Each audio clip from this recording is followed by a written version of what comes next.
Every person has a story, but not everyone has a place to tell it. I'm Frank Swoboda. As a filmmaker for over 35 years, I've interviewed amazing people all over the planet. I want you to meet them. This week, the most interesting person you've never heard of is... Hi, I'm Jim Frank. I'm one of the most interesting people you've ever heard of, and that's because I grew up in Spokane. I grew up on the north side. I went to Garfield Elementary. I grew up in the Garfield Emerson neighborhood. I spent a lot of time in West Central. I worked in a place called Lutz Bakery in downtown Spokane, so I know the history of Spokane, and so I'm excited about passing on a little bit of that history to the folks that are going to bother listening to us today. Well, Jim Frank, welcome to the most interesting person you've never heard of podcast. I'm excited.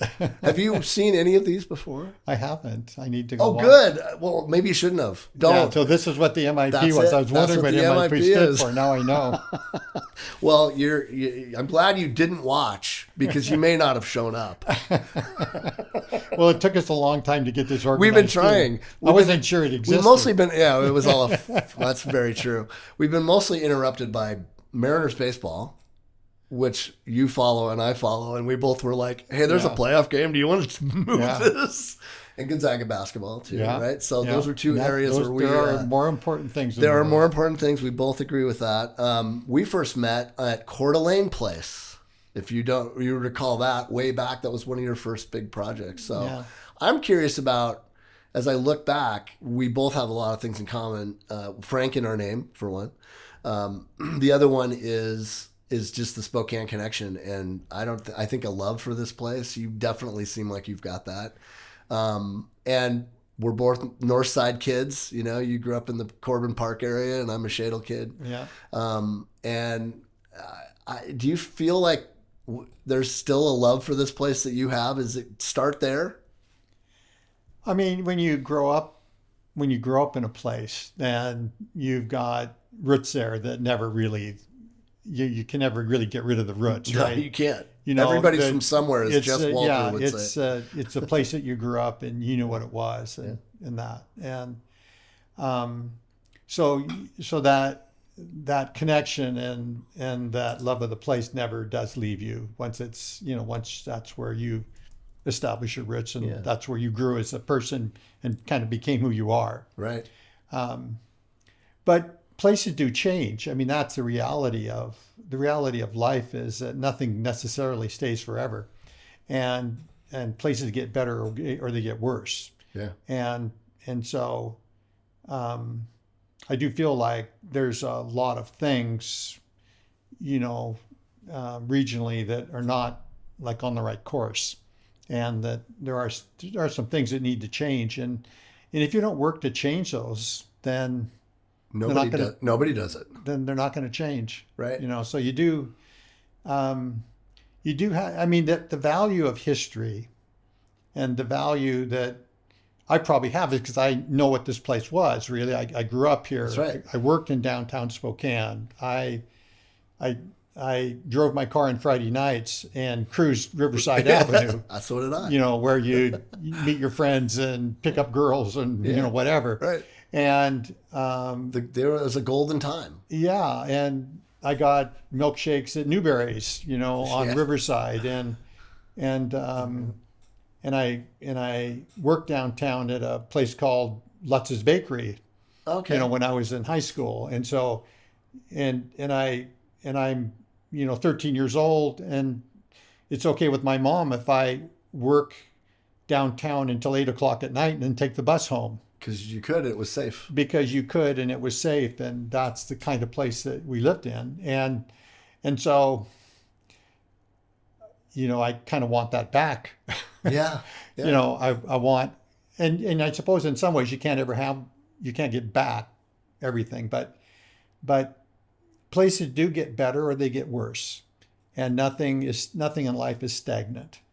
And so you do have to remember that, and you do have to work hard to make sure that whether it's your own life or whether it's your business or whether it's a community you're living in, are we getting better? And what can we do to make it make sure that we're getting better. Well, and of all the projects that you have, because I look at them like they really are, and I think you speak of this every time we've talked about them. They're communities. Kendall Yards is a community, right? Coeur d'Alene Place is a community. I mean, and it's gotten more so because of the things at least I've noticed, and maybe I'm wrong, but what you're bringing in when you're mixing retail and you're bringing that to a place where people can walk to, that's a big part of it. And you know, Garland is a district that you probably frequented a lot when you were a kid. I did too. Between our houses from Corbin and Shadle, you could, and you still can. You can walk down the street and get stuff. I lived on Gordon when my first wife and my kids. That was one of the second house we had, right on Gordon Street, right at the top of Post Street Hill, and we would always stop and go, wait a minute now. If we need to get something, we can get it. We can walk to get it right now, and you're so accustomed to getting in a car and driving to a store that separates you from the people you might run into and walk by. Right. And I don't know if that neighborhood you grew up in is part of the reason for this community look at what you build. How important is it? Oh, I think a big kind of foundation for me is I grew up in a place that was really had a very strong sense of community, very healthy, very, very walkable. I'm walking to as a first grader. I'm walking to school, and me too. Yeah, and yep. I live in a neighborhood where there's parks and schools and where everybody knows each other and where there's a wide range of people. My dad was a brick mason, but we lived next door to Justin Quackenbush, and Justin Quackenbush was the judge, right? Was a judge and a lawyer, and across the street we lived from there was a doctor, and then there was an architect, and Steve Adams, the glass blowing artist, lived across the street from us. Wow. And so very diverse, economically diverse, culturally diverse neighborhood, and then services and the things that you needed were all within walking distance of where you lived. And so that creates a strong sense of community because everybody gets to know each other. Like I literally knew every single person, could name them within 6 blocks of where we lived. Wow. You go down every block, 6 blocks away. Wow. I can tell you Joe lived here, Sue lived here, Bob lived here, Glenn lived there. And that comes from the reality that we live in neighborhoods and we grow up in neighborhoods. And the house is important. You live in a house, but you really live in a neighborhood. And the most important thing is that neighborhood. So that's part of the reason why we've really focused on trying to build neighborhoods, trying to concentrate on making sure that there's a neighborhood. And how do you create that social fabric the best you can within the rules that you have? How do you create a neighborhood? How do you create that social fabric that gives people a sense of place and give them some security? Because I could go back to that neighborhood today and they would know who I am. The people that live there would know who I am. Right. And that there's a tremendous strength. You talk about some of the mental health issues and the loneliness issues and the isolation issues that exist in the country. But when you grow up in a place that has that strong social fabric and people know who you are, and they know who you really are because you were there as a kid before you had the opportunity to put up any barriers or try to pretend who you were or whatever. Yep.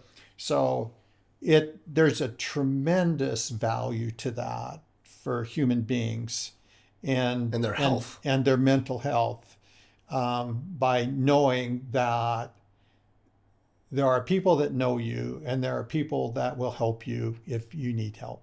Well, and so you grew up kind of in that era would have been early 60s, right? Yes. Yeah. Yeah. Early 60s. Early 60s. And I grew up kind of mid 70s, late 70s, and in the Shadle neighborhood. And as you're saying that, I'm like, I know they don't maybe live there now, but I know all the people that lived in the houses within probably 6 blocks. I mean, I still can go down there and go, oh, that was Akers lived there, and Dashbonds lived there, and whatever. You could kind of, it's true. We knew that, and I cannot say that about the neighbors that I have now. In fact, my wife and I host, kind of because of this, maybe every year, a block party on our street on 17th and right near where Rockwood Bakery is, and we just, it was kind of going on when we moved in. And so my wife started taking invitations, and we go to door, and sometimes we'd see people and we pass it out, or we had no idea they're going to come, or I don't know. Yeah. It's a potluck in the middle of a street in August. And we get 50 to 100 people or more. Yeah. Just from 4 blocks. Yeah. Because they're craving it. It's like, I want to know who my neighbors are. If I need them, it would be nice. But I crave that. And every time we're shocked by. And same thing you're talking about. Guy lives in a big house around the corner with, 3 acres on the South Hill, big lot, right? And there's a school teacher who lives really next door in a small little house, both as interesting as the other, and really amazing people, and have been good neighbors, together. And they, but it's a handful of people that I really know who lives where. And most of them came from that one day, 3 hours in an August, and we've done it every year now for 10 years. And it matters, but we don't leave our place anymore. You drive into the garage. People really do they do use the word crave, and people really do crave that ability to have connections and to be part of their neighborhood, be part of a community. And it's very difficult now because a lot of it is just zoning regulations that forced isolation. They forced, we have all these uses. So they decided somewhere along the line that rather than regulating land use by the mass and scale of the building, which is what it used to be, that's why in the neighborhoods we grew up in, you would have seen single family houses, but you've also seen little small apartments, and you would have seen retail stores and that's all of on my this. block right now still. Even little businesses. There were the butcher shop on the corner, and the butcher shop, or even there was a little cabinet maker in our neighborhood. He just was in a little brick building on a corner, and he made cabinets. And so all of these, we used to regulate by the mass and scale of the building. So you get downtown, the buildings are bigger. And as you get to the perimeter of downtown, well, the buildings are medium sized. And then once you get away from that, then the buildings are all smaller. But now we don't regulate by the mass and scale of the buildings anymore. We regulate by the use. So if you're a single family use, then we put you into a single family zone. And if you're a commercial use, we put you into a commercial zone. And if you're an industrial use, we put you into an industrial zone. And if you're a multifamily use, we put you into a multifamily zone. And all these zones are big, and they're isolated from each other. Right. They're not connected. So you can no longer integrate these uses on a fine neighborhood scale. They become regional. And so when you want to go someplace, if you want to go to the grocery store, you have to drive to the grocery store. You can't walk to the grocery store. And if you... that's how food deserts show up. Yeah, so we just forced everybody into cars, and we got rid of the ability to walk anywhere. And all based on kind of a misguided idea that these uses are not compatible with each other, when the reality is they were compatible with each other for 100 years. Right. But somewhere along the line, we decided that these uses weren't compatible with each other, and we needed to separate them. And so now we're trying to just undo all of that. You're trying to undo that.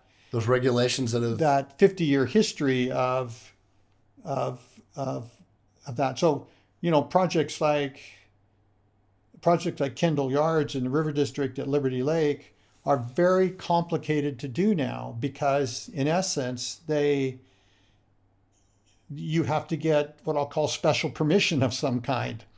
You have to get a planned unit development, or you have to get some special variance authorization or something, because they're not normally permitted.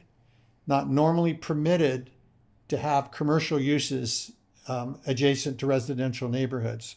Not normally permitted to have multifamily and single family uses integrated into the same neighborhood on a fine scale. Not permitted. We have to separate those things. So in order to do these things, it's very complicated and difficult. And so it doesn't happen very often, because most people do what you tell them to do. And when you tell them to separate the uses, that's what they do. They do it because it's easier, or they don't know that there's another option. That's the easy pathway. Yeah. They do what you tell them to do. Well, we just worked on a project with you for Spokane Housing Coalition, which is a really good consortium. You were part of that. And the story that, in fact, we just finished the shorter version of it just today.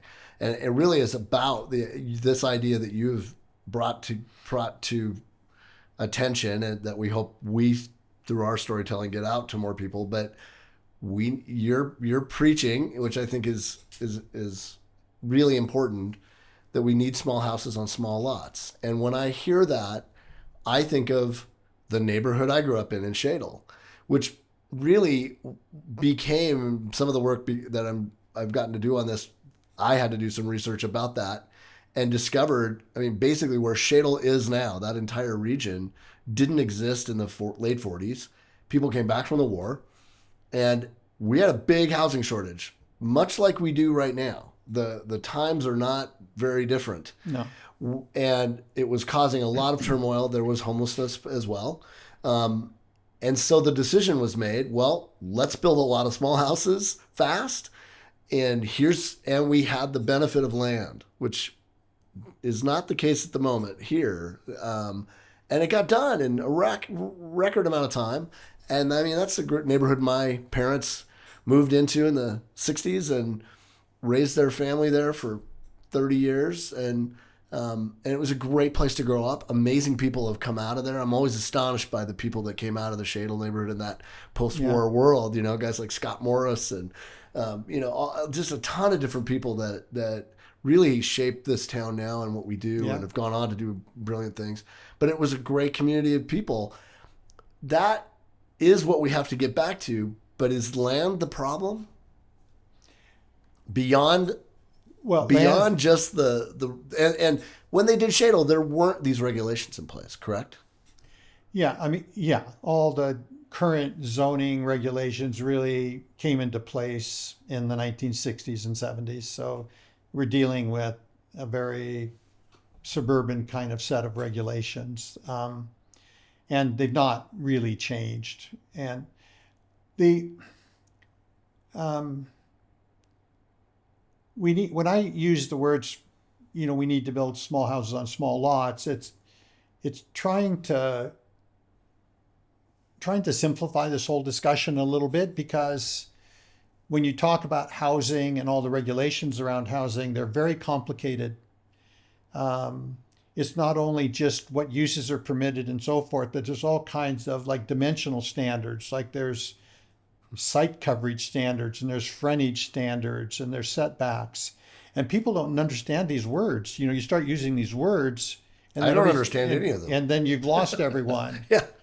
So you need to be able to take a step back and look and say, what is it that you want? What do you want your neighborhood to look like? What do you want for housing? And there's a lot of criticism around the development community, because you hear that, all the builders want to do is build big houses on big lots. Well, the reality is that builders build big houses on big lots because that's all that's permitted. They don't really allow you to build small houses on small lots. They don't allow you to integrate a small little multifamily building with townhouses, with single family houses. Those things are not allowed. And so we need product diversity. And so when I talk about small houses on small lots, I'm also talking about this idea that there is product diversity. And when I talk about small houses on small lots, I'm also talking about walkability, that the neighborhoods are walkable and that streets have sidewalks. But And the services are close enough to walk to. More than that, that you have to have a place to walk to. Right. And so you need to have services close to where you live and all of that. So in trying to tell this story, you have to look at it from 10,000 feet. You can't get into all the details because the details are so complicated. No one can follow it. That nobody can follow it and nobody understands it. But we need neighborhoods that are economically diverse. We need neighborhoods that are have a variety of products for families, depending on their circumstances. I'm an empty nester or a young first-time home buyer. You need to have houses for everybody. And they need to be in the same neighborhood, and they need to be integrated in a fine way. You can't say that, well, we're going to have neighborhoods for wealthy people, and so they'll live up at Comstock, and then we're going to have neighborhoods for lower income families, and they're going to be all down in East Central or West Central. You can't do that. It's very, very unhealthy for everybody. And you need to provide that variety of housing in every neighborhood, and you need to be able to create that sense of community in every neighborhood. And people need to be able to stay in their neighborhood as their circumstances in life change. You don't want to be forced to move just because I'm part of a neighborhood. I grew up in this neighborhood. All these people know me. I know them. Right. I don't want to move because my circumstances in life change. Right. I need to be able to find a house in that same neighborhood. Right. And you know how strong that is. I mean, if you're a South Side person or North Side person, you're a North Side person. That's where you want to live. I always tell this story. There's a psychological barrier, and it's called the Spokane River. My mom, we grew up in Shadle, and my brother moves to the South Hill, right? 26th and Bernard. I mean, and he would come over, and Mom's like, "Wow, I'm so glad you came. It's been so long since I've seen you." And he's like, "Mom, I'm 12 minutes away." And she said, "Oh, it's way farther than that." There's this idea when you're sitting in a house on Wellesley and C Street that Bernard and 26 is literally another world away. And requires the passport. Correct. And in some ways, she wasn't wrong. I got it. We all got it. It's like, yeah, you're right. It is sort of a different world. I don't know those people. Yeah.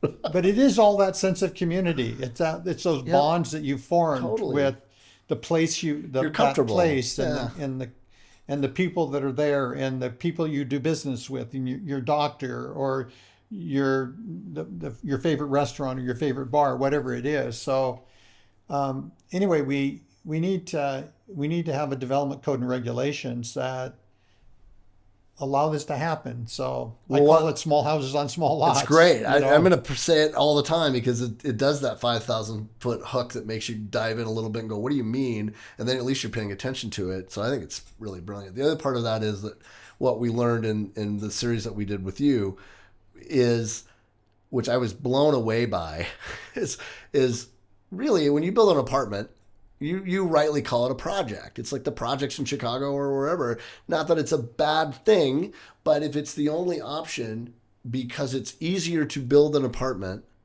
and get a permit for that than it is to build a small home on a small lot. Like, not just a little bit, right? How long does it take you to get a permit to build an apartment as opposed to a smaller home?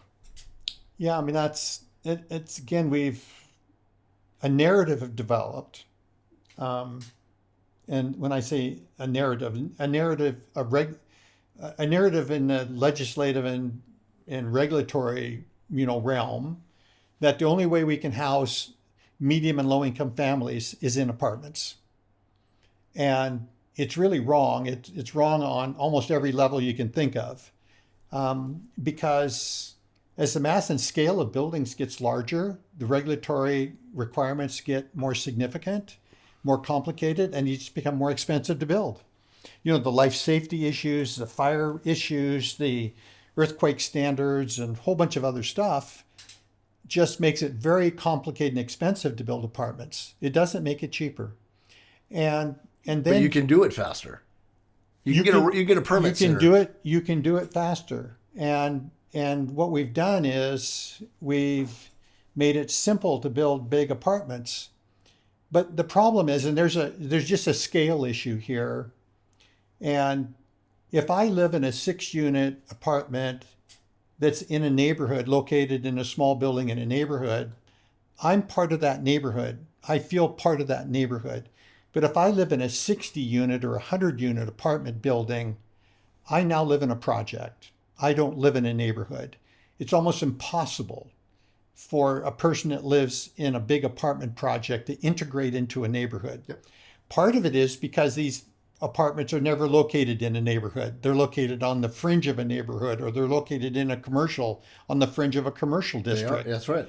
And my son did that very same thing. He moved on the 57th county, and he was able to somehow get a house out of there, and it really changed his world, because it is such a different environment. There's no question, because a lot of the subsidized lower income housing that we're building, we're putting lower and medium income families that can't afford to buy a house, we're putting them in apartments, and then we're putting those apartments in commercial districts or in low income neighborhoods where they're acceptable, and then there's no escaping. That's right. There's no poverty. There's no escape from poverty. And you hear the words which he would say is, "I'm so glad I'm out of there." Yeah. It's an escape desire. Right. That's not living. And you're not part of a neighborhood. And it's so the social impact of it is awful. Yeah. And it traps people.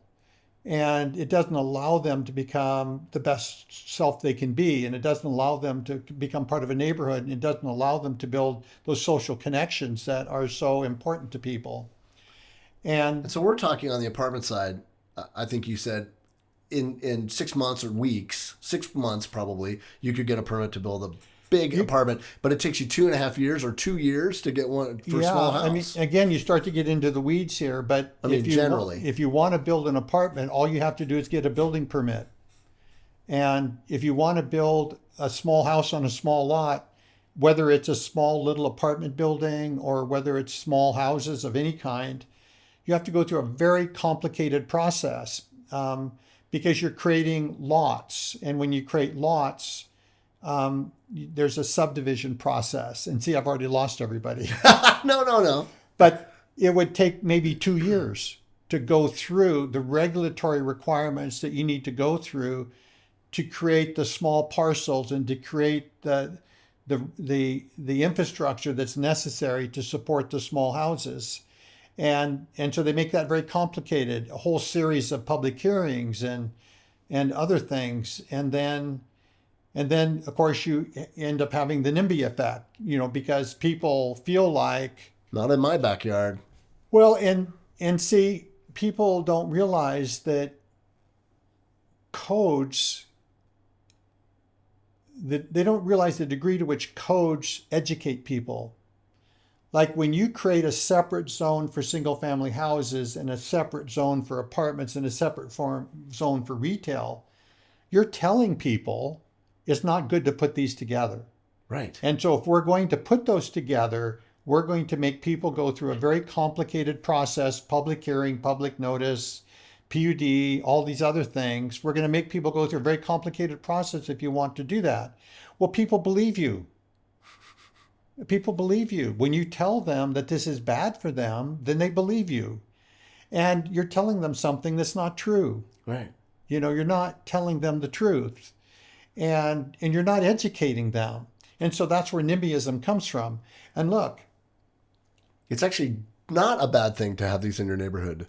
No, it's not. It's not a bad thing to have an economically diverse neighborhood. It's not a bad thing to have big houses and small houses in your neighborhood. It's just a matter of having the mass and scale of the buildings be compatible. It's not good to have a 10-story office building next to a single-family house. That's not good. Right. But if I have a 2-story apartment or a townhouse next to my house, that's not a bad thing. It's actually fundamentally a good thing. But people have never been educated about it. And look, our homes are the most valuable asset we have. We're raising our family in them. It's our the economic strength of our family is in that house often. And so people are It's our afraid. biggest assets. They're going to be afraid when someone threatens their family or their home or their financial, It's personal. personal family wealth. So this is a normal human reaction. Right. So, but people need to be educated, and efforts are not made to educate people about this. Well, and you need to. You think that, well, I like the neighborhood I live in. I love it because it was built. My house was built in 1906, right? And I mean, Manitou Park was built in 1904. It was part of that whole development. And a block away, literally a block and a half away, is a apartment built, really cool brownstone apartment building with 8 units, 10 units in there, and no one thinks twice that it's there and not part of the fabric of the community. My house is bigger than the little house next door that my neighbor Maureen lives in. There's one down at the very other end that's a gigantic house, and there's a lot of smaller and bigger ones. There's one at kitty corner that's bigger, but there is a variety of different sizes, and there is an apartment right there, and there's some right on Grand, and it's such a charming place and such a great place, neighborhood, and it's close to Manitou and all this stuff that no one thinks. I bet you if you ask the neighbors at that potluck, hey, the apartment down the corner, they're like, what apartment? What are you talking about? I mean, essentially, it doesn't feel any different than any of the houses. No. And it was integrated in and wisely done so. No, and you can see it in all these neighborhoods that we love. Okay, that's what you see. Right. And even like new developments like Kendall Yards, that's what you see in Kendall Yards. Yeah. And this was 1920s. Yeah. Place. It's been going on forever. There was already, without any regulations, they had thought through this. Yeah. And it was how it was. No. Yeah. And now you've added a bunch of regulations that separate people. The other thing, looking back, that I've learned from you about this issue is that, and that we've been telling stories about, is as we look at Spokane right now, and I've done a lot of work on the homelessness stories and the stuff that's going on downtown, and the fentanyl issue, and pretty much every problem that we face, I've done some kind of story on the last several years, or someone has sat in that chair and talked about it. And the reality of this is that when you don't build enough, somebody's going to build somewhere. And in some cases, we're a victim of our own success, because when you look at 2019, this town, I just remember right before COVID, it was, I think, the best mid-sized city in America. It was bustling and busy. Downtown was incredible. Everybody was, it was occupied. There was all kinds of stuff. You can't imagine it today, the difference in just 6 years that it takes. But what happens is the tax base leaves and goes somewhere else, because the homes are going to get built somewhere. And we have had an influx of 10,000, 15,000 people that have moved in here, and the inventory isn't there to support it. We are under-housed 34,000 units, something like that. Might be bigger. You probably know more than I do. But they're still getting built in Airway Heights. They're getting built in Liberty Lake. They're getting built in Post Falls, and Rathdrum has become a boom town, right? But not in Spokane. And that is not good on a million levels, right? Is that a concern you have? Am I saying that correctly? Yeah, I mean, there are jurisdictions that have done a lot of work to try to move in the right direction, so like Liberty Lake, for example, has a really effective mixed use zone. And so in that mixed use zone, you can put apartments and townhouses and single family houses and some retail all on the same street. Wow. All in the same neighborhood. So they've made some changes in their regulatory scheme to permit that. And others have been really resistant to it. And Spokane passed these BOCA regulations. And so now they allow a sixplex or a fourplex on a single family lot, but they've done nothing to really implement it, nothing to make it simple and easy to happen, and nothing to assure that a lot of those units are going to be home ownership units and not just rental units. And so the devil becomes in the details of all of this. You have to deal with the details to try to implement what your goal is, and it's just not happened. So Spokane almost builds no single family houses.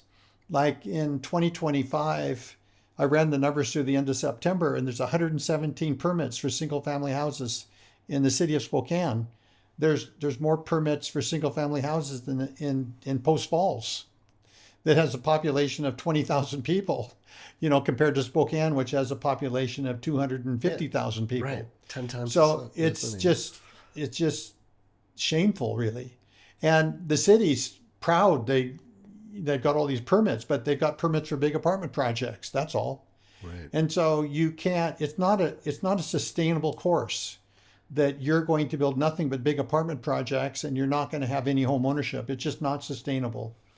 And so the investment just ends up going someplace else. And cities don't. And you do have to take an historical perspective of this. Not every city survives. You can look back in history and see that there are cities that have grown and thrived, and there are cities that have disappeared. And so the decisions that you make do have consequences. And just because you're a city doesn't mean you're going to be a city 50 years from now. And you do have to look at, you do have to understand that there is a long-term consequence to suppressing housing, in your community. If you suppress housing, there will be a long-term consequence to that. There'll be fiscal, financial consequences to the city because they just don't have the tax base anymore. And there will be social and economic consequences of it because that we're feeling now. The wealth leaves, and the poor people and the median income people that can't afford to move, they stay. And so it's very, very unhealthy from a lot of different standpoints. So housing is really important in the growth of a community. Well, I'm grateful you're still here to talk about it and understand it and fight about it, because you don't have to be doing this. You still are passionate about it, but you've done. I remember seeing an article in the Inlander that when you retired, and it's like, I need to get out of the way because I'm either in or I'm out, and Joe and your son and the team needs me to not be here so that they can do some good work. I understand that. I'm surrounded by a bunch of 35-year-olds that are probably better off if I'm not here most of the time. But you care about that. And I think it does go back to, because the other things we have in common are Gonzaga Prep. So you went there. I did too. Gonzaga University. We both graduated from there. Yeah. I looked back at I was looking at your LinkedIn page. Is it true you got a degree in mechanical engineering? I got a degree, yeah. I got an engineering degree, yeah. and you're an attorney. Yeah. Which you don't tell people much that. I understand. Yeah, I was. Get your law degree. I was not an engineer. I got an engineering degree and then soon discovered I wasn't really an engineer. What made you pick that, and what made you not follow it? Well, they about the time that I graduated from Gonzaga and started to work as an engineer, they passed the Clean Air Act and Clean Water Act. So I ended up starting to do some engineering work related to water and air pollution issues, and so I enjoyed that area, but I started to work with regulators, and so started to work with regulators who were working with companies to develop compliance programs and that. And I felt that was a better place for me, so I went to law school. And I got a law degree with specialization in environmental and natural resource law. Huh. And then that led me to land development and the issues around land development. So when we met at Coeur d'Alene Place, I remember, this was a new thing, and I didn't know how new it was for you. It maybe wasn't or very wasn't. New. Very new. But I remember your most important thing was we're building, this was revolutionary at the time, if you can believe it, and still kind of is, that the big part of that was, I want front porches on my houses. And you did that for a reason, and you forsake, which was also many people would have thought was absolutely nuts for your colleagues, at least I would guess, in the development world. You took green space and you didn't put houses on it. You actually left parks and open space on purpose, and no one was doing that. What gave you that idea? And by the way, I've gone through Coeur d'Alene Place not long ago. My wife's grandmother lived there, and her cousin did for a while. It's great, and it's grown up, and the trees are big now, and those parks are better than ever. And I never forget filming that very first commercial with you when you talked about that and putting it in there. Did you get a lot of pushback? Did people think he's crazy for doing this?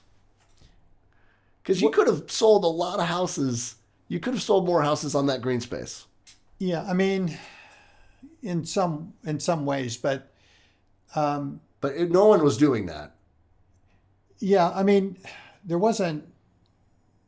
Spokane was a sleepy place, in 1970 and 1980. Yeah. Interest rates were very high. Spokane was kind of a sleepy place, so there wasn't a lot of work being done. So, right. Yeah, my dad was an architect through that time. I don't know how he survived at all. Yeah, interest rates were in their 20s. Crazy. Yeah, interest rates were very high. Yeah, but I think it all came back to you have to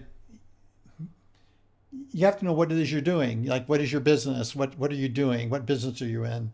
And we're in the business of building communities, and so that's really a lot of it. And I think what we've learned over the years is that people love living in communities. Yeah. And so when we build houses in neighborhoods that have strong sense of community and have parks and open space and trail systems and services within walking distance, that when people have a choice, that's where they choose to live. And we've seen that. And so over 3 or 4 decades, it's carried us through a lot of down cycles because we tend to do better at the bottom of cycles because I kind of do people too. have a choice. I kind of do too. Like, I'm always like, we sort of survive times that aren't bad because people need to tell their story even more when the times aren't great. Right? Yeah. No, it's true. So, I mean, it's easy to sell houses in a really hot market when there's a whole bunch of customers and not very much product. It's more difficult to sell them when the market's slow and people have choices. And so anyway, it's like anybody. You have to, we were talking about Trader Joe's earlier. Yeah. Trader Joe's they know who they are. This is who we are as a company. This is what we sell. This is how we treat our employees. They're part of our company. It's very different from Safeway. They're not Safeway. They don't sell as much stuff as Safeway. Their stores are smaller than Safeway. They don't have big stores. They could probably sell more if they had big stores, but they don't want to have big stores because part of their business is to have small stores. Right. And they don't carry everything all the time, Like if you want to buy toilet paper, well, you can't go to Trader Joe's and buy toilet paper, right? Right. And so you have to. Every company, every family, every business has to define who they are. Who are we, and what are we going to do, and where are we going, and how do we want to grow? And for us, it's been that we're building communities. You're not building just houses. We're not building just houses. We're building communities. And if you build communities, then there's things you need to do. And we try to do those things. So what did you take away from, you do Coeur d'Alene Place. You must have learned a million things from it that you wish you would have done or whatever. Have you taken every community that you've built, you probably take the good from that and learn. You must have learned from each to take to the next. Right? Have to. And a lot of it is just little details. You learn little details. Like when we first started, we were following the. This is a simple little thing, but we were following the code for sidewalks, and most codes only required a 4-foot sidewalk. And so we were putting in 4-foot sidewalks, and then you realize that 4-foot sidewalks actually don't work. because people can't walk side by side. Well, they can't. If you're going to have two people walking side by side, they cannot walk side by side on 4 feet. Isn't that crazy? So we started building 6-foot sidewalks, and then we also realized the importance of having a planting strip between the road and the sidewalk where there were trees, because at the time the codes were requiring that you put drainage from the road in the planting strip between the road and the sidewalk. So you see the drainage swales in a lot of developments. And the problem with them is that if you use those as drainage swales, then you can't have trees. And if you can't have trees, then you don't really have a good walking environment, because the whole idea of walking is to make it safe and pleasant. And so you need trees. Trees play a very, very important role in making a sidewalk and a street pleasant and safe for pedestrians. So, over time you start to learn, these little details. These details are important, And so we have to find a different way of getting rid of storm drainage, and we have to make our sidewalks wider. Otherwise, they don't work. And you would plant those. Not the city didn't. You did it. Oh yeah, no, we did it because we knew what we wanted, and the codes. Well, I mean, that's part of the problem, is that the codes are paying attention to things that don't matter, and then things that do matter they ignore. Right. I mean, I've had conversations with cities about, you need to stop putting stormwater in the planting strip on streets, but they do it because it's easy. Yeah. But there's a consequence. There's a price you pay for easy. And the price you pay is you don't have like you go up on the South Hill in 25th or 26th or along Lincoln or whatever, you see these beautiful neighborhoods and all of them have trees, beautiful trees. Yeah. They're not everywhere. Right. Okay? No, they're not. There's a lot of neighborhoods that have no trees. They don't look like that. Right. And why did we stop doing it? But somewhere along the line, we stopped doing it. What are you hopeful for, and what worries you the most? Well, I mean, I'm hopeful for the people that live in the Spokane Coeur d'Alene region, and the young people that we have, and the amazing capacity and strength of the youth and the people that live here. I do think we have a real crisis in housing that needs to be dealt with, and the actions that we need to take are bold, and we need to look for new direction. And we have an opportunity to do that because every jurisdiction is required to update their comprehensive plans over the next year. And so I'm hopeful that out of that process that there can be some education, and that we can start to have a better path forward on housing, and we provide more housing opportunities for families. Because look, we can't.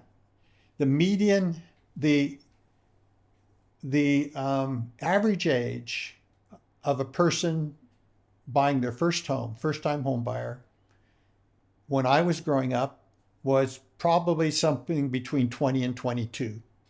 Really? The average age of the first-time home buyer today is 40. Wow. The Double. average age of the first-time home buyer, I believe it, is 40. Now that is a tragedy. You can't allow that. When did you buy your first house? I bought my first house as soon as I got out of college. I was 21 years old. I bought my first house. I was 27. Yeah. My son was 27 when he bought his, but he barely, it barely slipped under the garage door, and then interest rates went up, and no one could do that now. I mean, very few can that are in their 20s and 30s even. I understand it. When housing becomes unaffordable in your 20s, then it has all kinds of social consequences. One of which you have to consider leaving. Well, you possibly you delay family formation. Like, I can't afford a home, so I'm going to delay family formation. I'm going to try to save for a house longer, or I say I can't have 2 or 3 kids. I can only have 1 kid. Right. So it affects the birth rate. It affects family formation. It affects where they live and what kind of unit they live in. 30% on the apartments that we have, 30% of them are occupied by more than one household. And what happens is that when you can't afford to buy a home or pay rent, then you move in with somebody. Right. Think about that. Well, 30% of the apartments are being shared by more than one household. Well, and a lot of houses are. My wife and I have hosted for periods of time several people, friends and family, who couldn't do it. And the other question I was going to ask you is the relationship to this problem and the homelessness problem. Because I think a lot of people think they're different issues, and they are really, in my research and experience with telling this story for a few years, they're very connected. Oh, they're very connected. I can recall us filming a project for, I think it was Catholic Charities, and one of their housing, they had a family in there, and they ended up on the street. And I interviewed them and said, "What happened?" And he said, "Well, I have a job." I'm like, "You do?" "Yeah." I was paying $800 for rent in a 3-bedroom house with my two or three kids and my wife, and we were doing good.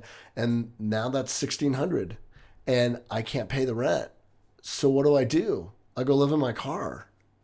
And that's the reality. That is the reality. That the median home price in Spokane in 2018 or 2019 might have been $180,000. That's the median home price, $180,000. Today it's $500,000. So and the median income of what a person makes did not go up that much. No, it's hardly changed. It's honestly. hardly changed. And especially in Spokane, our median family income is way below the state average. So you create a situation where on the margin somebody cannot afford to rent an apartment, and they cannot afford to buy a home or rent an apartment, so they live with somebody. And if they can't find anybody to live with, then they're homeless. Right. There are people on the margin, and when the margin goes from 180,000 to 500,000, then there's more people on the margin, and you're dealing with the social consequences of that. And you can't build smaller houses that are more affordable. Yeah, you create a regulatory environment where there's not enough land to build them, and you create a regulatory environment where it's very complicated to build them, and you have to change that. So the other thing that I've always been super fascinated about you is you live part-time in New Zealand. How did this happen? Why there? We've had a few people that have been on the podcast, a guy that was recently here who lives in New Zealand. And he grew up with me and grew up in the Shadle neighborhood and lives there now. And I'm like, no way. What is the draw, and how did that happen?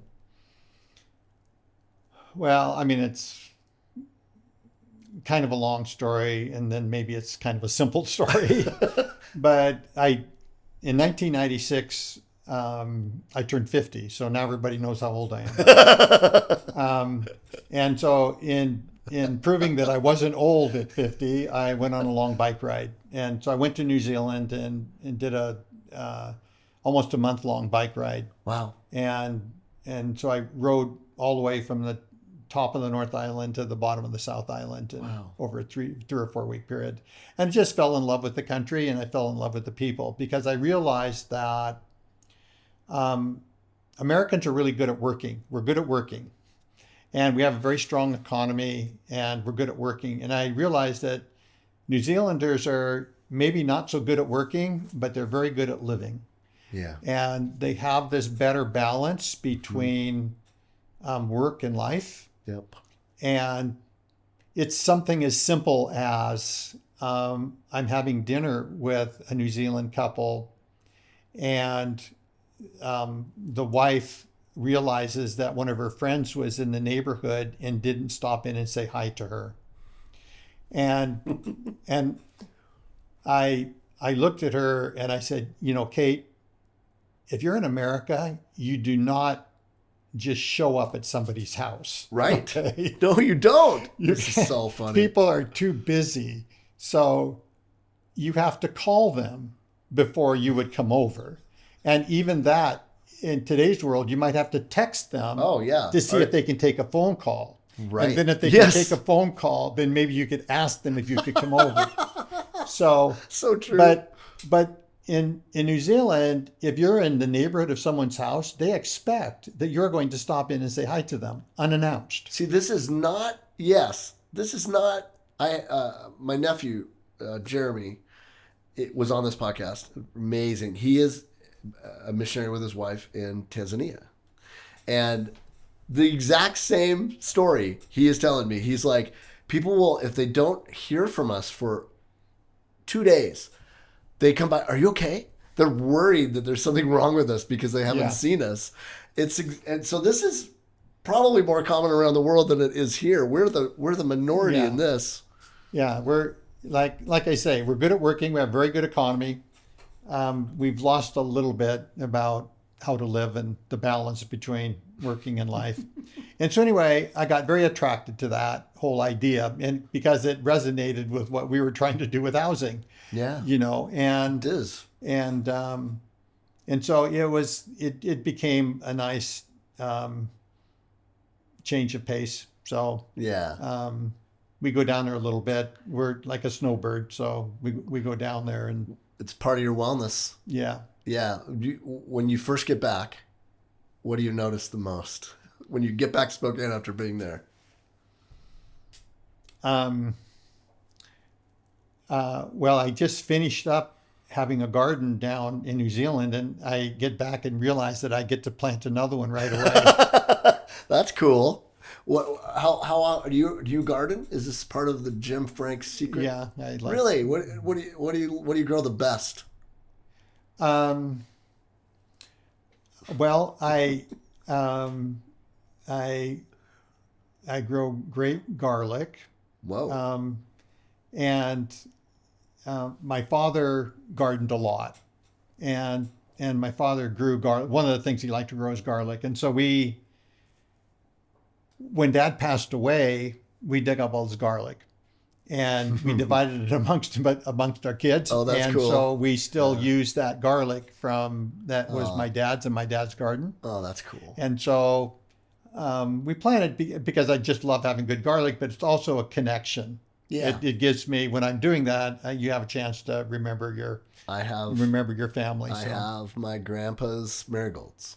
Yeah. We still have those seeds, and every year we keep the seeds and do it again. And I always, they pop up, and it's like, there's Grandpa. He's still there through Very that. same thing. Very same thing. That's really, really cool. Kendall Yards is so fascinating to me because, and I don't know all the details of it. I just remember what it was. It had the wall that everybody would write on.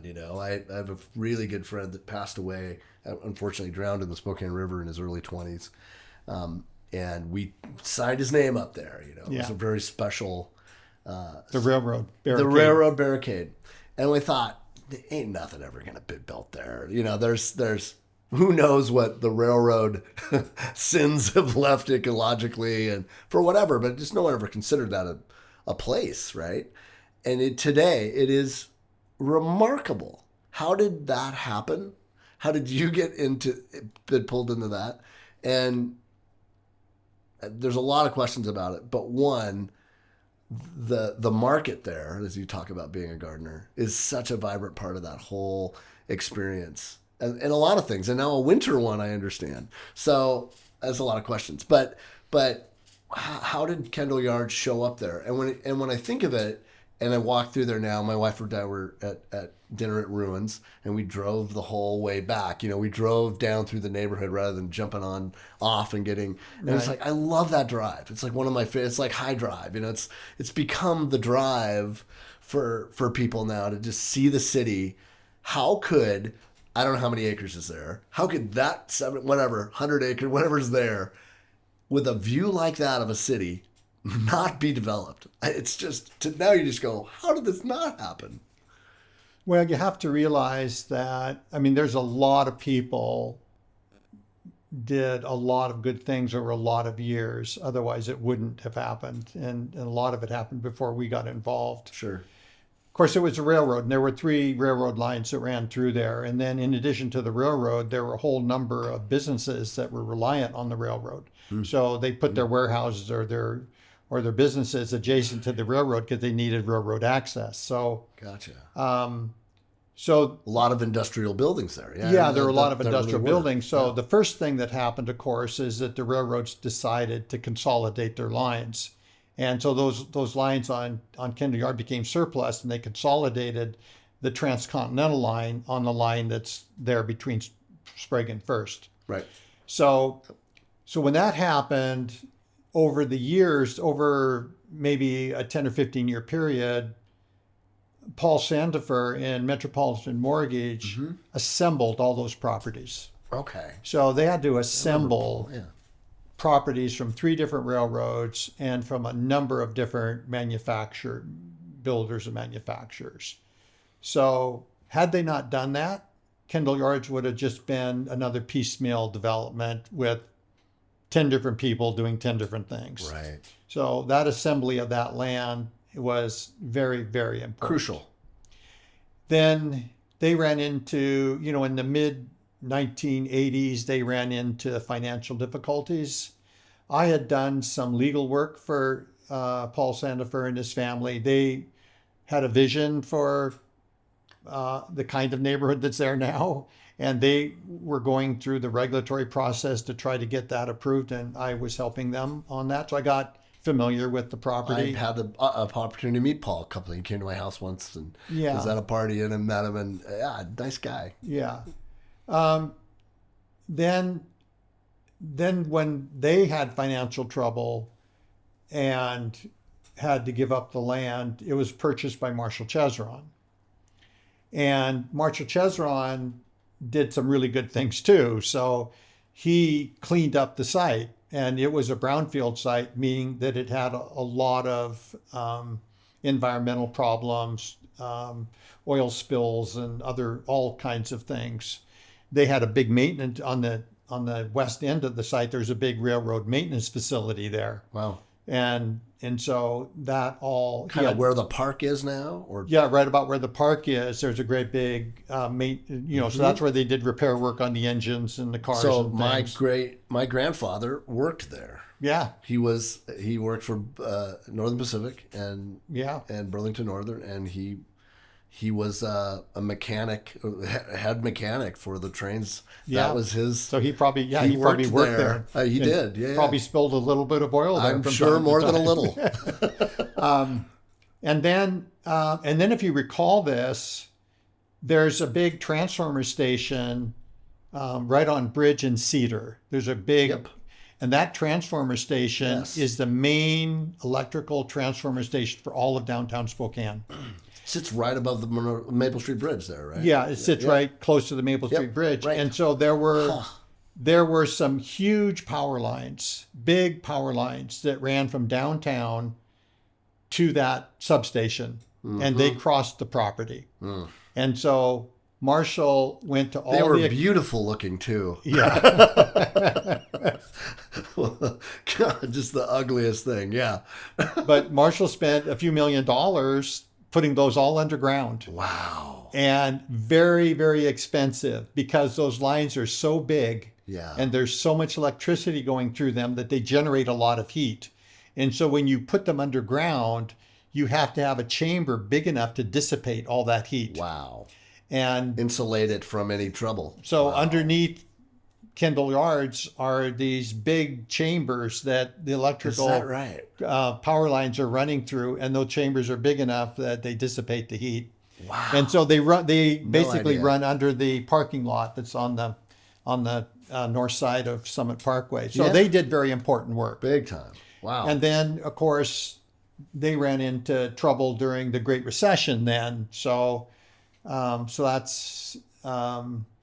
then they had financial problems. And then, but I'd done some work for Marshall too from a legal standpoint. So I'm just very familiar with the property and familiar with what the issues were. And then the property ended up in the hands of Washington Trust Bank because Washington Trust had loaned Marshall money. And so the bank ended up with the property, and The bank had no desire to develop the property, so we worked out an arrangement with Washington Trust, and we're very fortunate from a timing standpoint. Well, that's great.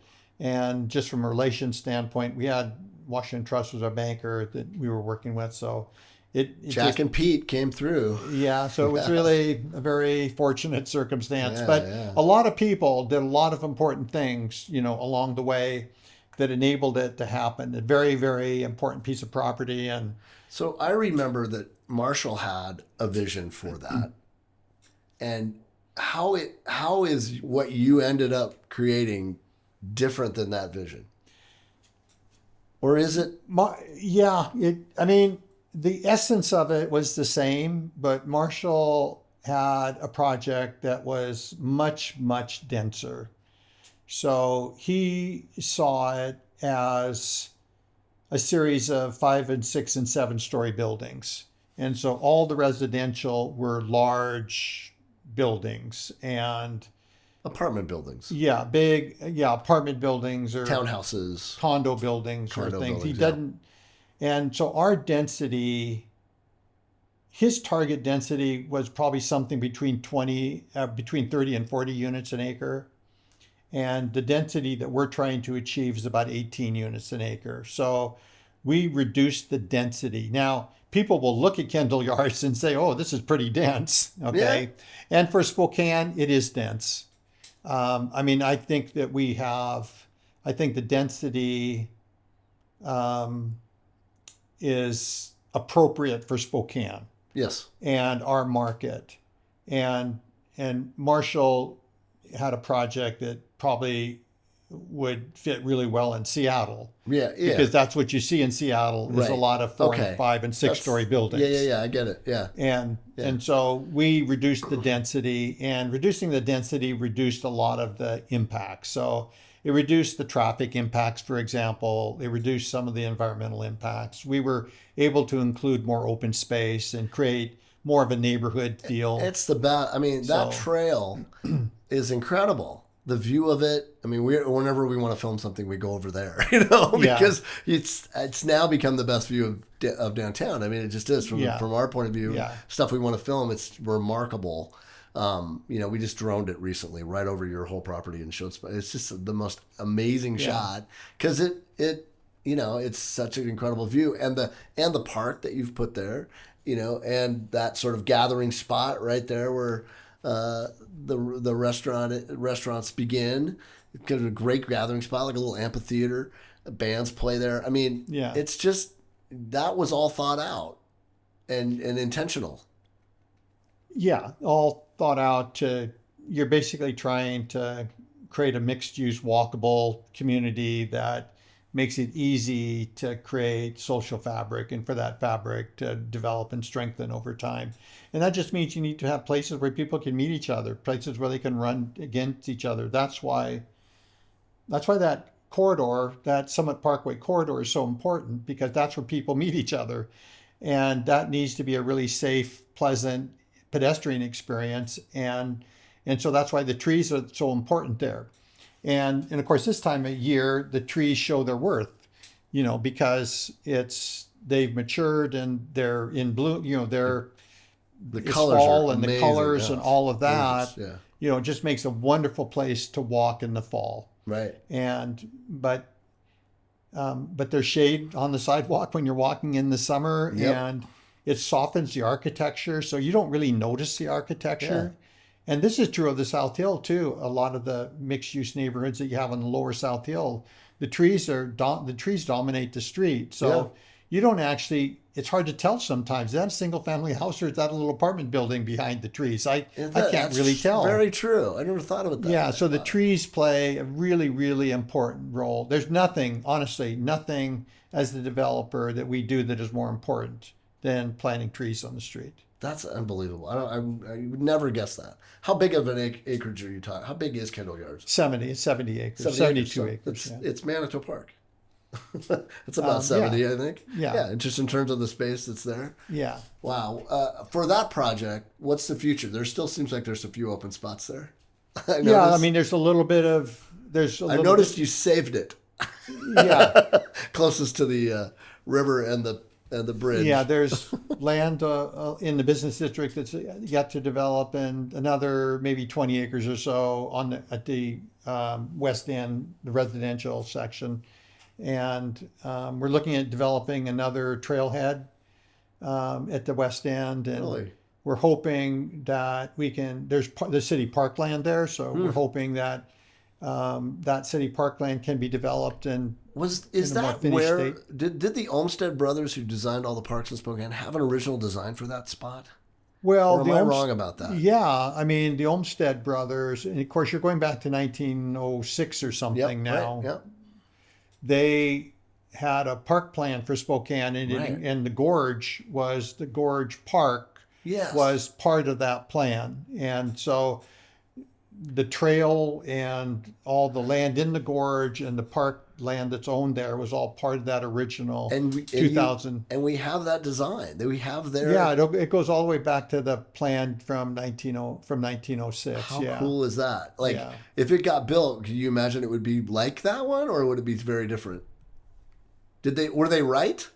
Well, yeah, they were right. I mean, they were right. And if you look at the South Hill from say 12th Street up to maybe 29th, all of those subdivisions that were in there around Manitou, Yep, Rockwood, all on both sides of Grand, those are all designed by the Olmsted brothers. All the housing, The parks, the park was, but so the was triangle park. but so was the street system that you Right. see there. Yes, okay. So that's where I live. the weaving street Yes, system, yep. the little triangles that create Triangle, open yep. space, Yep. the other small little park areas that are there, Yeah. all of that, I- all of that was designed by the Olmsted brothers in 1906. So smart. I love those little triangle parks. They just Yeah.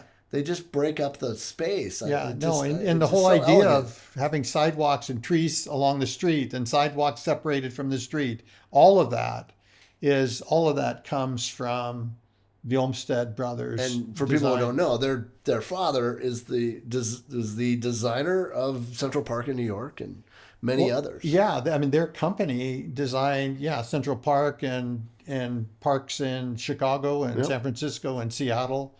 I mean, it was Aubrey White who was chair of the park board in 1906 Okay. that enticed the Olmsted brothers to stop in Spokane because they're from Massachusetts. Their headquarters were in Boston, and they were in Seattle doing a project in Seattle. And he enticed them to stop in Spokane on their way back Is that home. right? And so that's how that happened. Aubrey White was the one that got them here, and then What a great story. I did and not then know. they worked with some of the developers that were building houses on what is now the Lower South Hill. Yeah. And so they took advantage of the Olmsted brothers and did the design on the subdivisions and Rockwood, Manitou, that whole. that whole area. The reason that it looks the way it does, the reason that it has all of these parks and Charm. charm And and you're talking all the way islands in the street, Cannon Hill. all of the that. bridges and the ponds. All of it was basically an Olmsted Brothers design. And it just gives us such an elegant. I remember Yeah. a friend of ours, she grew up here, moved and lives in Berkeley, came up with her husband at Christmas and stopped in to say hi. And we're like, oh, well, let's go, take a drive around the park. And it was one of those rare days where it was literally a Norman Rockwell painting. The snow was perfect. Everybody's out at the park. They're sledding everywhere. We drove around the whole thing. And he's like, where am I? And he's an architect and lives in Berkeley. He goes, this is the most beautiful place I've ever been in my life. I cannot believe it. And she goes, don't you dare. Come back here when it rains and all this stuff goes away. But it was so true. It's like being in a snow globe. The design of that whole place on the perfect day. There's nothing like that. There's nothing like that place. It's pretty rare. I mean, the hope is if you can do that in 1905, that you can do it in 1925. Right. I mean, in 2025. That's what you hope, that in 100 years that we've learned something. Right. And I think you've been doing that. It's anyway, I'm very proud of that place. The market, I just want real quick before I let you go. How did that come about there? I think it's such a cool thing. It really affects. I don't know. It's made the whole place vibrant. It's also great for the vendors and the people that come there. What made you think of that?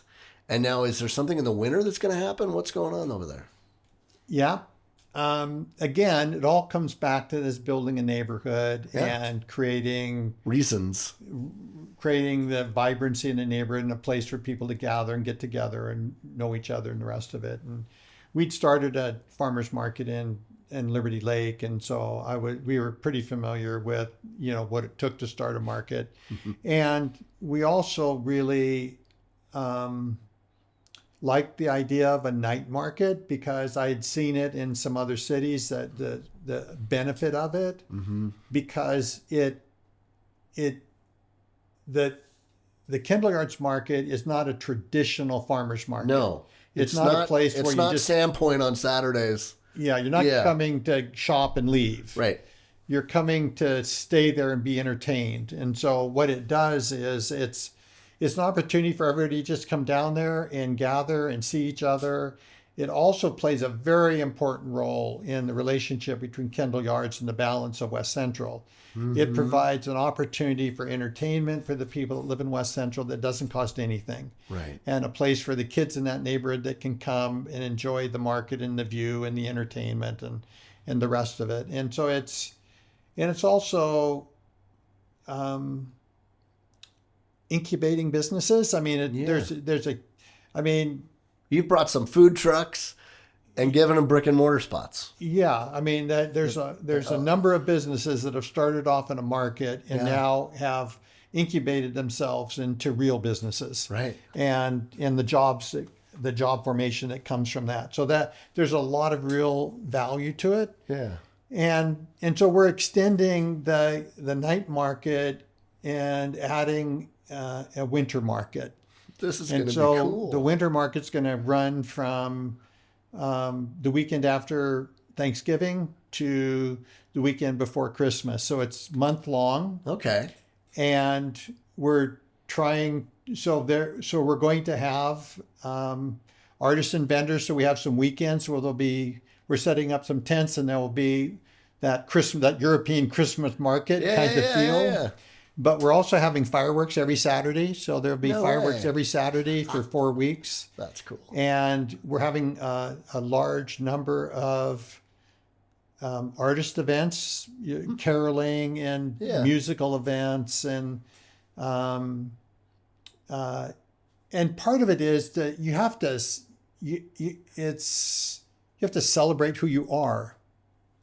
And Spokane is a winter city. It's a four-season city. Yeah, Absolutely, it's a four-season winter city, and you can't ignore that. You have to celebrate Lean it. in. Yeah, exactly. You have to lean into it. So that's really what we're trying to do. That's a great idea. With this Winter Fest is to lean into the fact that it's wonderful to be in Spokane in the winter, and we're a winter city, and there's a lot of fun, exciting things that can happen in the winter. And a lot of the vendors who have the inside places are like, sure, come in, stay warm, and have a drink by the fire. Yeah, so you see it in Europe. If you go into European cities, they celebrate the fact that they're in winter. Right. And coffee shops are open in the winter, right? And their outdoor seating is open, and people are in parkas. Right, we can do this. Coffee, we're tough. So you just want to. It's the same thing, and so we think a lot of people will come down and enjoy. Is it every Wednesday? It's going to be for the entire month from the end of September, for the end of November to just before Christmas. Every day. And there's events happening all the time. Oh, that's cool. It's not just a Wednesday thing. Like on Saturdays, we have a lot of events planned for Friday and Saturdays, and the fireworks are every Saturday. And then there's other music events and caroling and that's great. And carriage rides and those kinds of things happen at certain times. So there is a calendar. I think there's a benefit to downtown there too. You get people out, they're going to go they might run and stop, do their Christmas shopping downtown a litle bit more, right? Or in Kendall Yards. You hope so. We hope there's a benefit to downtown, and we hope that downtown picks up on it. Right. And share it. Why wouldn't they? And then this whole Winterfest becomes a bigger thing than just Kendall Yards. It becomes a downtown event. So well, that's cool. Anyway, You can go to the Kendall Yards Night Market website, and the detail of the calendar stuff will be there. That's super cool. The last thing that's unique to me that I think was really thoughtful, and maybe you didn't have to, or maybe you think you did, but My Fresh Basket is an amazing store. It's in a spot that no one would put a store. Why do it? Well, people need groceries close to where they live. It's just a reality. And you really want groceries to be within walking distance of where you live, ideally. So it was a priority from the beginning of Kendall Yards that we have a grocery store there, and we work to have one. It's not easy to have a grocery store in downtown Spokane. It isn't easy. And the economic circumstances that have existed over the last 5 years or so with COVID and then escalating prices and inflation, people don't have as much money to spend as they used to spend. And Right. So lots of times there's a lot of customers, but they don't spend as much money. And so it is a struggle, but it's extremely important. Yeah. And you've seen that some groceries are closing, some restaurants are closing, some retail stores are closing. And that's why having a vital downtown is really important. You have to have more than businesses located downtown. You have to have housing downtown. Housing is really important. If you're going to have a sustainable, economically viable center, it has to be mixed use. It cannot be, downtown has to be more than a drive-to retail and employment center. It has to be an 18-hour living environment. So there's people living there all, and walking the streets at night and all of that. And so that needs to be a priority for Spokane, is to really focus on how do we get more housing downtown. And what people I think don't realize by what you do at Kendall Yards and what a vibrant downtown is, the example I always go back to is South Perry. And that neighborhood, which is not far from here, the office that I have, used to be the scary part of town. It was a dangerous place, honestly. And we did an ad campaign for STCU when the South Perry Pizza opened. And we featured them, and they had helped finance it. And it was the only thing. So people forget, but literally the Lantern, which is this little pub now and still there, was about like a 8-seat bar, maybe. Yeah. A very small little bar. And it had, people were like, well, you can't put a bar there because it's too close to Grant School. And there was a concern about it. And they put this bar in. And the reality was that during most of the night, just on the other side where Title IX is now, was the pharmacy. South Perry Pharmacy, whatever. And it would get broken into pretty much every night, every weekend. Yeah. Very dangerous spot. And suddenly they put this 8-seat little bar in. Well, what happens when you put a bar in? People stay a little later. In fact, they stay till maybe midnight. And there's people walking around and there's activity. And this very dark spot literally becomes a little vibrant. Then you open, South Perry Pizza. We ran an ad campaign featuring that for STCU everywhere. And I remember coming in after about a month. I may have told this story here before, but Krista Kausman and her dad, Pat, and mom had built this place, and they were the story. And my wife and I come in to go get some pizza. And it's like a Thursday, and the line is around the block. And I'm just like, what is going on? I get in. I'm like, Krista, what? And she goes, 30 minutes. Just packed. And she goes, this is your fault. And I went, oh, it is. Because she goes, you wouldn't believe the people that are coming here from Coeur d'Alene. that are coming from wherever to see this new cool restaurant that we featured in this TV ad. And I went, oh, that's economic development. And then suddenly the lantern gets bigger and Title IX comes in, and, you know, the shop is not the only thing there. And you drive down that street today, there are 7 places to eat and drink and all a variety of different kinds of things. And it's bustling and it's the coolest place ever. And I just think we were part of that, the little storytelling to get people to go try this place. Yeah. And I think it's the safest place now. It is safe because there's people. Because there's people. Yeah. And I think that if you have a deeper conversation with them, what will come from that is that the real customers are the people that live around the corner. That live around the corner, that live there. My son and daughter. Yeah. And they are their regular customers. Right. And of course, you develop a reputation of being a good place, and you can draw from a larger, market. But the bread and butter is the people that live within walking distance of where they are. We go all the time and buy stuff there, or the grain shed, or we'll bring in lunch from them. Yeah. It's great. I mean, another good example is what Bobby Enslow has done with Indaba Coffee on Monroe. Exactly. I mean, you talk to Bobby, and he'll tell you that he can't believe how many people from the neighborhood are his customers there. Is that right? Because I am the place to go. They can come there in the morning and get a cup of coffee. They can meet their friends there. If they want to do a little work and get out of the house, they can come over there and work. So it's a bit of a coffee shop co-working kind of space. Yeah. And Chris Bovey's put his place around the corner there. He's on this podcast. And all of that thrives on the fact that you're part of a neighborhood. Right. And your customers are the people that live in the neighborhood. That's right. Very, very important. That's right. And that neighborhood still needs a little more density. It still needs some places that aren't just single family homes too, right? Yeah, it needs for it to survive. Just needs people. Just needs houses. Right. Right. And I was actually excited when they put that sort of apartment there at the end, because it does give at least more people that are there and moving around and stuff. I don't think that's a bad. I don't know. No, it's not that there can't be no apartments. Obviously, there need to be some apartments, but there needs to be right balance of, and neighborhoods need to be mixed use. And so there is a neighborhood there that they've got the retail, but they don't have as much residential as you'd hope.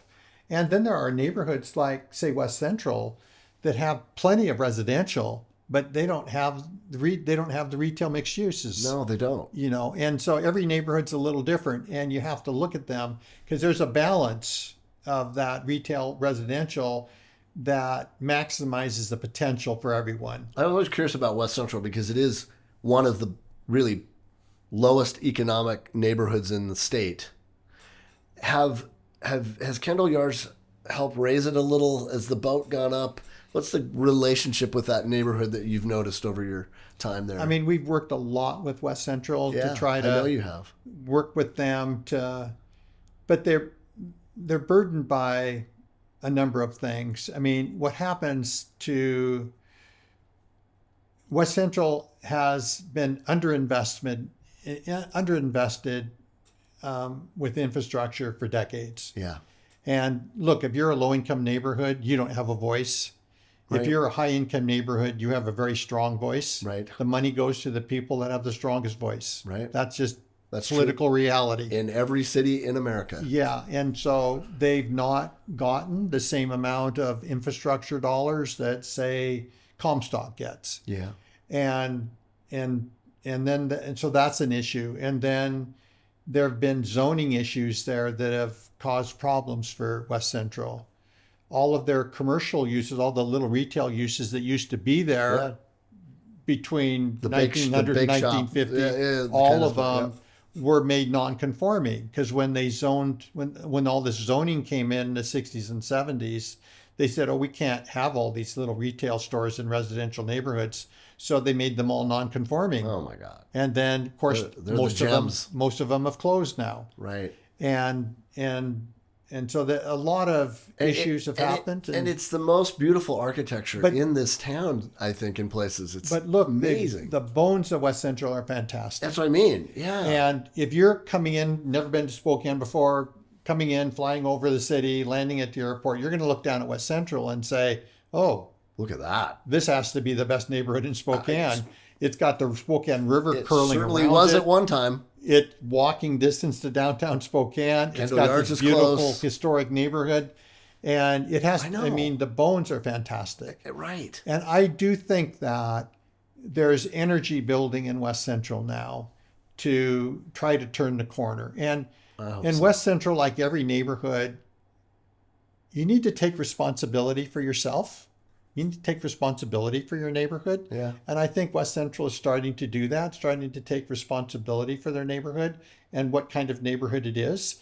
You have to decide what kind of neighborhood do we want. Right. And then if you can share that vision, then you can have everybody pull together to say, hey, this is who we are. Right. We're not Felony Flats. We're not an extension of Kendall Yards. Right. We're West Central. Right. And, so there's a movement in West Central to be designated as an arts and creative district. That'd be cool. Because there's a lot of arts and creative businesses there. Yep. And people there. And so that's a nice economic focus for that neighborhood. Yeah. And they can start to define themselves. Yeah. And they can start to brand themselves. Yeah. And the work that you do would be very helpful to well, I think about it because we did it for SDCU as well, and I don't think any of us realized at the time, but I'm like, you were doing economic development by telling the story of Micah had a bake shop, that little bakery that's right in there. That you probably were a phenomenal place. I don't think she owns it anymore, but somebody still does. Yeah, right. And it's like that was the butcher shop back in the day, and we told that story, and it totally helped her business and was vibrant there. Right. But it does need the eyeballs on it, because if you can do it with South Perry and you can do it at Garland, there's no reason. I mean, maybe there are many reasons, but it sure has, like you said, the bones. You cannot rebuild those houses like they built they're just very amazing. Very strong foundation there for a great neighborhood. I would just love to see that happen. Okay, last question, Zags. Give me your prediction. What do you think of this early team? I'm very impressed. I think this is a top 10 team, not number 19 in the country. Yeah, well, first of all, look at the defense. That's exactly where I was going. This is a team that has a fantastic defense. And so that defense is going to carry them a long ways. It is. And they're going to get better. It's been very unusual. Gonzaga's always had like a top 10 offensive team. That's right. And they've been middle of the pack defense. Well, now they have definitely a top 10 defensive team. Can the offense come along? Right. That's a good problem. I'll take that, I think. Yeah. But I think these kids are just starting to work with each other, Well, and that's the reality of college basketball. There's a lot of talent there that hasn't merged yet. So it's a little scary for some other teams in the country. If Gonzaga actually puts their offense together with that defense, they're going to be scary. Well, Mark has always been an offensive genius, and I am not worried about the offensive part, but it has always been, we'd run into these Houston, these super athletic 6'7" dudes. They got those guys now. I mean, when Anton played, it was like he could guard 1 through 5 in the other team. Now you got maybe 4 or 5 guys that can guard 1 through 5. I mean, they're rebounding. And what he's done, I think, that's really cool with this team is guys like Jalen Worley and Braden Smith, the little point guard, who's basically Ryan Emhart Jr. They redshirted last year. And you don't see redshirts anymore. So those guys have been practicing there is cohesion with those guys because they've been part of the team and the years of it, and they're all older. So is Steele Venters. Those guys they're new to this team, but they've been there through the culture for a while now. They've been practicing with them. And you bring the newer guys in, there's less newer guys that have to do that. I think they're going to gel. Well, they already are. It looks like a little sooner than some of these other, because every team is dealing with this now. It's all transfer portal and who pays the most, and it's just a different world. But I feel the same way. I've never seen that pretty exciting defensive ability like this.